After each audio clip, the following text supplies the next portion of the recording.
As the deadline looms for former President Jacob Zuma to hand himself over to the SAPS at midnight, what are the political ramifications of Jacob Zuma's incarceration? SAFTU General Secretary General Zwelinzima Mavavi and former Gauteng Premier Bazima Shilowa joining me now to unpack this, still with Kathy Mhlahlana tonight on this special edition of In Focus, as we are, of course, watching closely developments of what's happening out in Nkandla tonight. Gentlemen, good evening and thank you very much for your time tonight on In Focus.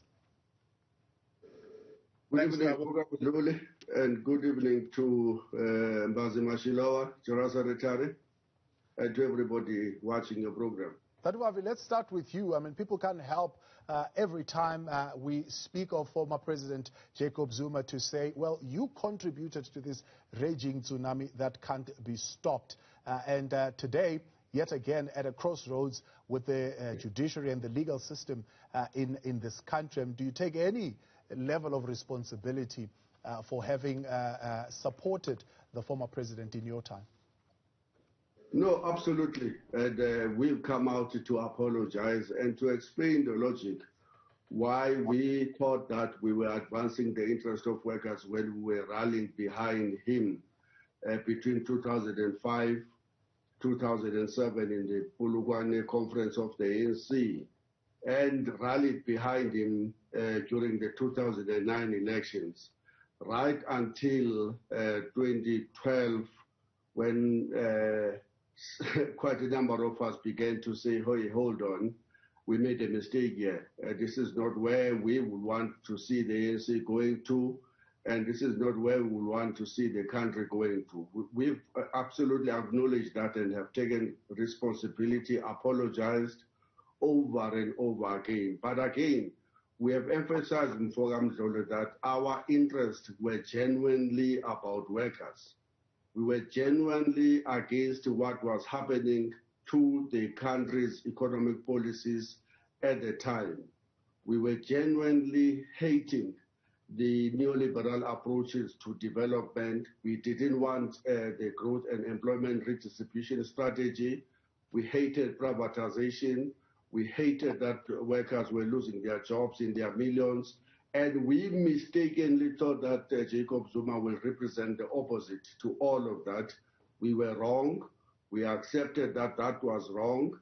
And we came out in public to say we were wrong, into believing that there were political conspiracies, in particular that the former president, Thabo Mbeki, would have been engineering the downfall of his deputy president in order to stop him ascending from the to the position of the presidency of the ANC, when President Zuma himself proved to us that there was no such a thing. We saw it and we felt that we must withdraw. We paid the consequences, some of us. The Federation of Workers was disintegrated deliberately so that everything that is happening today could be possible. And Babshilowa, are you at all surprised that similar language is yet again part of the narrative, the language of political conspiracies that are wanting to see former President Jacob Zuma down at whatever means? I mean, earlier on, Carl Niehaus saying there is emotional and vindictive, I suppose, motives behind this particular arrest.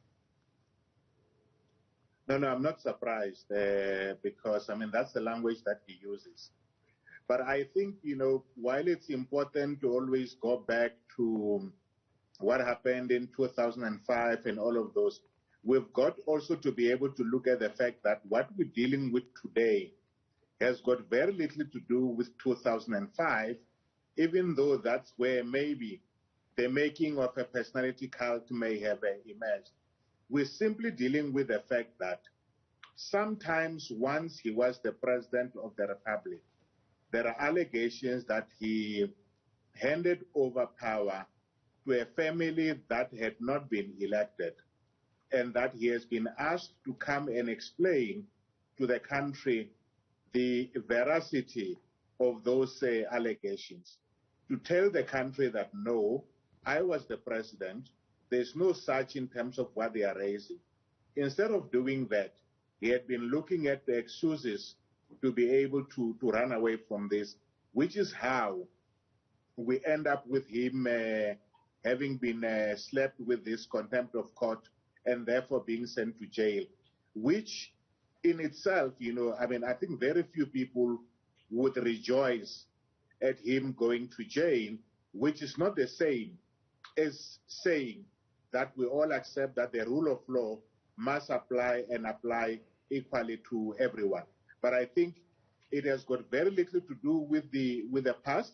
It has to do with him not wanting to take the country into confidence in terms of did he or did he not hand over power to a private family that had not been elected. Now, we are hearing talks of a political will. I mean, is there space at this late hour for a political management of this situation? The ANC similarly has washed its hands of this particular matter, saying, well, we leave it to the Constitutional Court. This is a matter that we are not going to interfere with. Well, I'm not sure that the ANC has washed its hands. I think it's just taking what is a correct position. You see, you can advise politically. You can't politically interfere because I think, as Vavi will tell you, one of the issues that have always been raised from even in 2003 with the charges on Shabir Sheikh have been allegations of political interference. And I think anyone trying to say, arrest, don't arrest, handle it this way, that way, plays into that point of politically.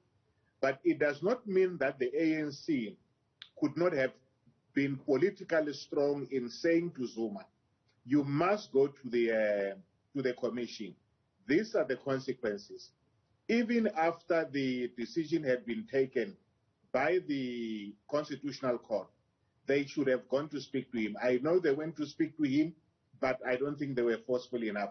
And finally, after the Constitutional Court have made its ruling, I think instead of just fanning out into KZN, sending one or two people to really just go and have tea with him there, they should have called him and say, as the top six or as the working committee, we say to you, you must oblige and obey this rule. If there is anything that can be done to get you out later, let's follow that, but don't aggravate your matter by not following the court rules. Did they leave the door open, that is the Concord, by involving a political head in their directors, Babu Vavi, to say the Minister of Police, who's a political head, and the police commissioner must oversee and ensure that the arrest is effected? I want to join Mbazi Mashilowa in fact, blaming the President, Zuma himself, for taking such a hard stance against his appearance at the Zondo Commission. And I wonder, behind the scenes, whether the ANC leadership itself didn't try hard enough to tell him that he is not above the law, more so because the commission was set up by him. Where was his family? Where was his lawyers to advise him that you can't do what you are asking the country to accept as a norm, that you will operate above the rules of the country, the rules that you yourself have drawn for everybody to operate within? And it's a sad day, I must say, that we're going to see a 79-year-old person spending a night and 15 months in prison. But a lot of people will say, but he prepared his bed, he must lay on it, and that his family and the ANC leadership, the friends and the lawyers perhaps should have done much more to convince him that he can't operate outside the laws that he himself had put in place for the rest of society. So it's too late now, Mfogamdole. I saw the letter. I mean, where have you seen somebody writing a letter to the Constitutional Court?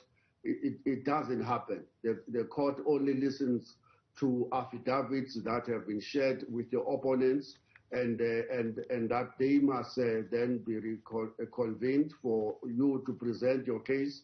You can't just few hours before the final deadline having told the country on Saturday in particular, I found that statements he was making when he was amongst the Amabuto to be absolutely inflammatory, to be absolutely arrogant, and to again not appreciating what was about to happen to him. Sad day indeed, but unfortunately, what can we do?